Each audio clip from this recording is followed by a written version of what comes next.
আজকে রুমে গ্যাসের বোতল গ্যাস শেষ হয়ে গেছে ভাই, ক্ষুদে লাগছে। তো এখন তো দুপুরবেলা, সবাই মাছ গোস্ত পোলাও খেসাব সব কিছু খাই বা খাবে, যাইবা ছাড়া তো কিছু খাইতে হইব। কারণ বাগালাত গেলাম, বাগালাত যাই, রুটি এনেছি, রুটি খামু আর কি আর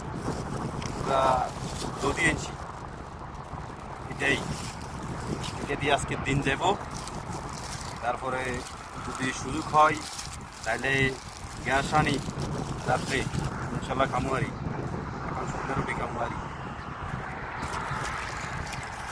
তো ভালো থাকেন, সুস্থ থাকেন, ব্যাগে ভালো ভালো খানা খাবেন।